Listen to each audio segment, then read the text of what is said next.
السلام عليكم ورحمة الله وبركاته. خبجمتوتا وبريان كينيا كم درتنا نجيل جرتني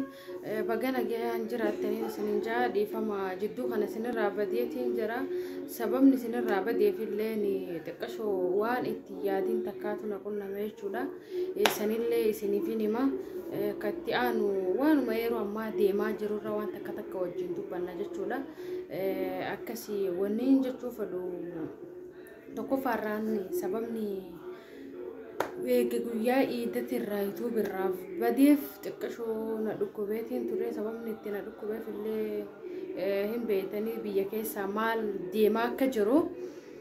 ijoollee teenya hedduu obboleeyyan teenya nama nu beeynu walumaa gala kan beeynes Oromiyaa keessaa akkuma jirutti Oromiyaas tahee guutuu Itoophiyaa akkuma jirutti sababa TPLF akkasiyanis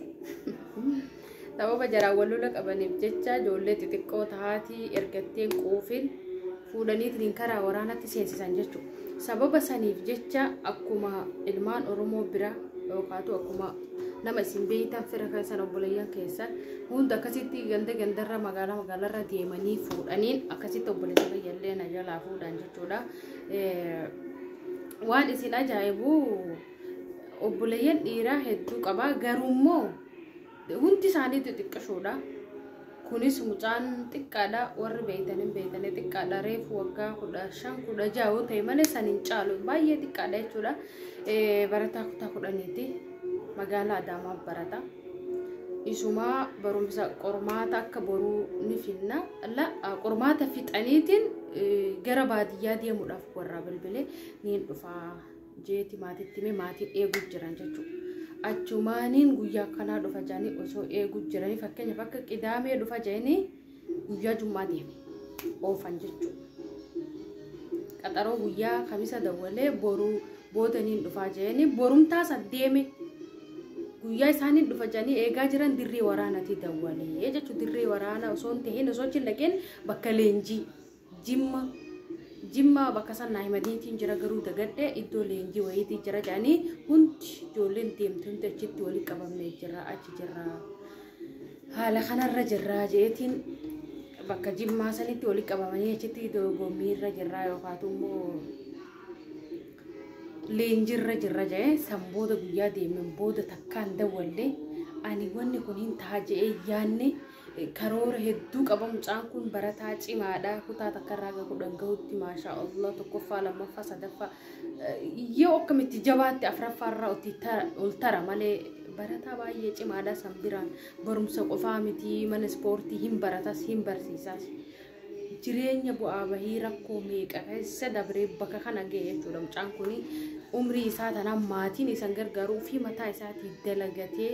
jireenya tana mooyadheetiin barumsa kanaas fixee bakka namni gahee gahaa harka namaan eeggalu jee nama hedduu cinqee hedduu keessa dabree jechuudha. Yeroo takka dabree yoo taate malee ofii mataa isaatiif barsiisee asiin ergee jechuudha. Kana keessaa kunoo isin hundi akka beeytan akka dhageettan akka miidiyaattis tahee firri keessan kan isin jala hin deemin hin jiru Allahu aalam nama tokko ta'e malee akkuma san obboleessa kayyallee fuudhanii gara dirree waraanatti erganii waan inni ta'e hin beeynu amma jum'aan dhufu kun guyyaa 15 jechuudha. Anachirraa ka'ee itti yaadne waan hin ta'a je'ee yaadee hin beeyne hatta obboleessa kayyadhiisitii nama ollaa kenna nama hin beeku abbuma fedhe haa ta'u ijoollee Oromiyaa akka deemtu kan barbaanne sammuu kiyya keessa kan jiru obboleessa kayyaan irra ga'ee hedduu rifadhee hedduu na dhukkube mana yaalattis deddeebuu ture. Alhamdulillah garuu amma fayyeetiin jira maaliif wanni sitti dhufu hundi khayrumaa fi sababuma wayiitiif ta'a. Amma booda illee mungkin waan ta'u hin beeynu sababu wayiitiif ta'a jeetii yaada garuu rabbi khayriin waa godhu obboleeyyan biyya Itoophiyaa jamtoota keessatti waan ta'utti jiru dhibeeytanii keessaa ilmaan Oromoo irratti jechuudha. Jireenya baay'ee rakkisaadha ilmaan Oromoo Itoophiyaa keessatti ka dabarsutti jiran jechuudha. Sanirraa bakka baay'ee nama yaachisa. Ilmaan Oromoo gabbaatee galuu dadhabdee jirti barattee barumsaan bakka takkan geessu nama xiqqoo jabaa ta'e baay'ee sodaachisan jechuudha. Amma keessa waan isin ajaa'ibu obboleessa kiyya kana Facebook isaa jalatti yeroo hedduu wanti inni post godhundi ammaasii dhufa akkanaan se godha akkanaan ta'a waan inni barreesse san jala deemanii lallaaluu jiranii santu baay'ee na sodaachisutti jiranii yeroo hedduu dhokateetiin alaabaa onnoo kana fa'aa uffata yaani alaabaa keenya ka Oromoo kana uffata suuraa ittiin ka'aa poosti godha suuraa sa ammallee kaayyoon kiyya jaalmarroo bira gahuudha jaa Facebook isaa gizeen laalu hedduu rifadhee amma waa hedduu haasa'u jiranii rabbiin nu haa baasu gaa inshallah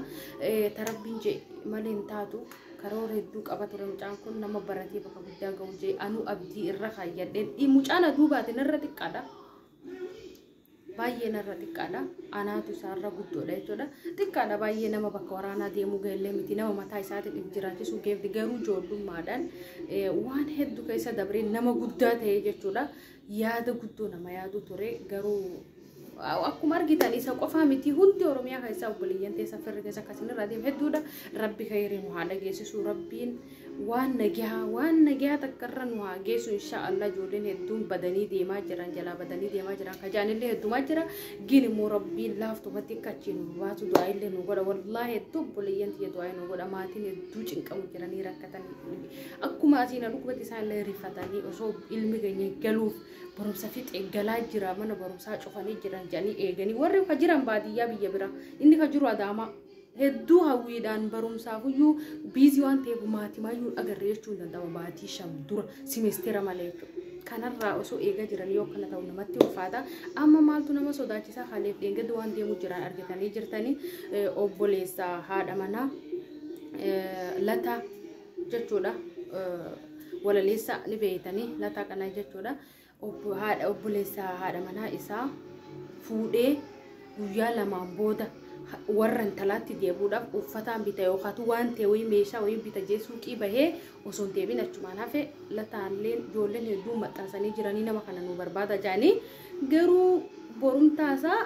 ajjeesanii reeffa isaa argatan jechuudha fuudhee osoo guyyaa lamaa sanii hin bulin jaartisaa kana jechuun Oromiyaa keessatti wanni deemaa jiru waan nama jibbisiisu waan nama sodaachisu kana gizeenallee turutti dhagahama gaa rabbiin isallee biyyeetti hasal'isu jenna ka jirullee rabbiin haa baasu yeroo ammaa kana ilmaan Oromoo kara lulaa kana deemuu dhiisiti namni dadhabee jireenya kana sodaatee biyyarraa bahu jira jechuudha garuu kana keessatti obboleessa kiyya seenuun isaa hedduu na rifachiise hundaafuu rabbii rahmatan waa godhu du'aayinaa godha hedduu jabeessaa du'aayinaa godha obboleeyyan tiyya wallahi waaniin godhu hin beeku ufuma jajjabeesseetumaan ka jirru biyya namaati ka jirru dalagaa namaa keessa namni aarte cinqamtee boqonnaa fudhadhu siin jiru asiin dalagaa nama asiin booku asiin aaru waa meeqaa jira rabbi sodaadhaati hundi keessan warri yoo kana laaltan du'aayinuu godha rabbiin dafee akkuma ta'e bakka sanii akkana baasuuf kana gammachiisu inshaallah gammachuudhaan walitti dhufna jeetii yaada rabbiin gammachuu ajaa'ibaatiin walitti nu haafidu hundi keessanuu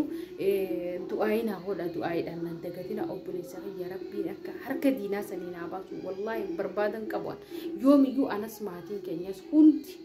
barbaadan qabu maaliif tokkicha kana qabna kana maatii ka gargaaru akkuma beekamu biyya namaatiin jiraanii maatii kiyya wanta ka godhuu hin danda'u isa ture waa hunda kiyyatti dhiisee ka dhufe innis deemee jira hedduu nama dhaggeema wallaahi alhamdulillah garuu